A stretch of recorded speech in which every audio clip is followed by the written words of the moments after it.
Bonjour, aujourd'hui nous allons essayer de mieux comprendre l'humilité. Alors l'humilité, attention, ce n'est pas s'écraser, se faire tout petit, disparaître, n'être plus personne, invisible et du coup complètement mangé par une attitude qui ne serait pas du tout juste.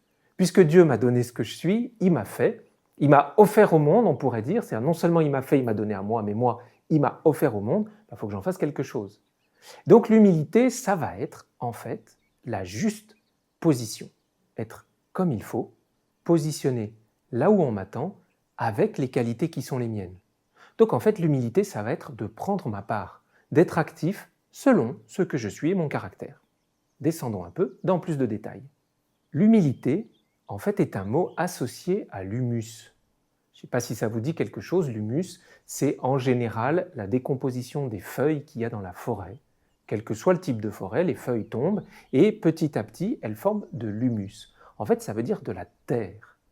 L'humilité, c'est tout ce qui est bas. C'est pour ça que parfois on le comprend mal en disant l'humilité, c'est s'abaisser. Non, l'humilité, c'est avoir conscience qu'on vient de la terre, qu'on vient de ce qui est bas, de ce qui est humble. Nous sommes faits d'une matière simple, on pourrait dire. Et de partir de ce juste positionnement permet de se dire Dieu, lui, est ce qui est haut et grand. Mais ça tombe bien. Dieu a créé l'humus, a créé l'humain, a créé la matière humaine pour que nous allions vers lui, pour s'élever. Donc l'humilité, c'est vraiment de se dire, à partir de la matière que je suis, de la personne, de mon caractère, de mon histoire, de mon tempérament, comment je prends ma place dans l'existence. Typiquement, prenez une pierre taillée par le tailleur. Eh bien, il va la mettre là où c'est nécessaire pour que la maison tienne, ou la cathédrale soit debout. Imaginez une pierre qu'il veut mettre tout en haut pour bloquer la voûte et qui va dire « Oh non, moi par humilité, je voudrais rester en bas. » Ben non, par humilité, je prends cette place que me laisse le tailleur.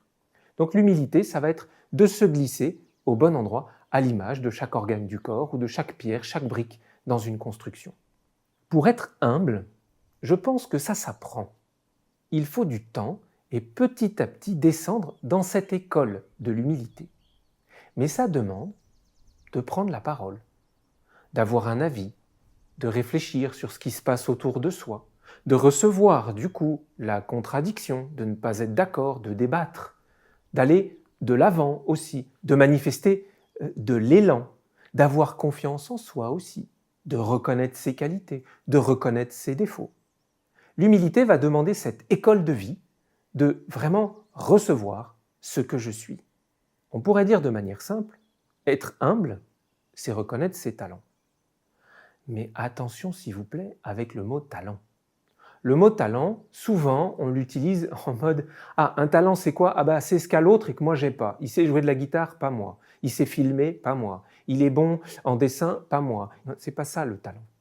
Le talent, c'est ce que j'ai et dont les autres peuvent avoir besoin. Ah oui, il y a celui qui est drôle et qui fait rire tout le monde, qui danse admirablement bien. Mais il y a celui qui regarde, il y a celui qui écoute, il y a celui qui voit. Quel est le coach qui n'a pas un talent énorme pour repérer ce qui se passe? Eh bien, le coach de Michael Jackson, le coach des grands danseurs, ils avaient l'œil pour repérer le geste qui n'est pas adapté. Et ça, c'est un talent formidable. Mais c'est un talent auquel on ne pense pas. Puisque quand on voit le danseur sur scène qui fait une choré extraordinaire, on ne pense pas à son coach et à son sens de l'observation. Donc rappelez-vous bien ça, être humble, c'est exercer ses talents. Mais nos talents, parfois, ils ne sont pas visibles. Celui qui, dans une réunion, sait se taire parce que le climat n'est pas bon et que s'il parle maintenant, ça ne va pas être entendu. Celui qui, dans une réunion, sait parler au bon moment. C'est un talent extraordinaire. Celui qui écoute ses collègues. Tout ça, c'est des talents invisibles. Et puis, souvent, quand on est jeune, on ne dit pas que c'est des talents. Être observateur, est-ce que c'est un talent? Eh bien oui, c'est un talent dont le monde a besoin. Donc l'humilité, ce sera de repérer aussi ces vrais talents qui sont discrets, qu'on ne reconnaît pas forcément publiquement, mais qui vont vraiment aider notre entourage. Quelques pièges à éviter. L'humilité va demander justement d'être capable de donner son avis, donc parfois de traverser le conflit, de tenir ma position, tout en écoutant celle de l'autre, d'être capable d'entrer dans la patience longue en disant « je ne suis pas entendu, mais je pense que ce que je porte est intéressant ». L'humilité va demander d'éviter des peurs, la peur de se tromper, mais aussi une peur folle, celle des autres, la peur des autres, ou parfois la jalousie. Ah, les autres sont vraiment doués, ils savent faire ceci, ils savent faire cela. Souvent d'ailleurs on va se dire ils ne sont pas très humbles, ils ont du talent ici ou là, ils font du show-off et tout. Mais la jalousie c'est quoi?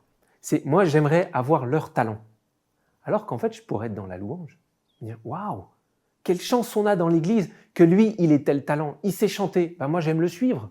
Et donc je suis dans la louange, lui c'est bien qu'il chante, et moi c'est bien que je suis celui qui suive, qui soit dans l'assemblée et qui chante, qui tape dans les mains, qui applaudisse. C'est ça mon talent, c'est d'écouter et de participer. L'humilité se vivra toujours lentement. Face à l'humilité, je vous demande d'avoir pas mal d'audace. C'est une proposition, mais celle d'oser être soi-même. Ça prend du temps. Moi, il m'a fallu 25 ans pour reconnaître, accepter que je pouvais parler. 25 ans pour parler. Alors que le talent était là, oui, d'accord, mais ça sert à rien. Qu'est-ce que je vais raconter? Je ne sais pas quoi dire. Allez-y. Prenez la parole, prenez l'action, prenez le courage d'agir et d'exercer votre juste place, c'est-à-dire ce que vous êtes. Et ça, ce sera l'humilité. Alors vraiment, on peut demander ça à Jésus-Christ.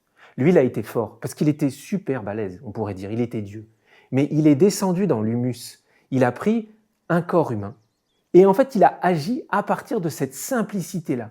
Eh bien, il était hyper accessible, simple, et il était doué, Jésus, capable d'écouter, de patience. Vraiment, on peut lui demander, Seigneur, d'être humble à ta manière, toujours au service des autres, tranquillement, toujours dans la louange de ce que nous sommes et de ce que notre entourage est aussi.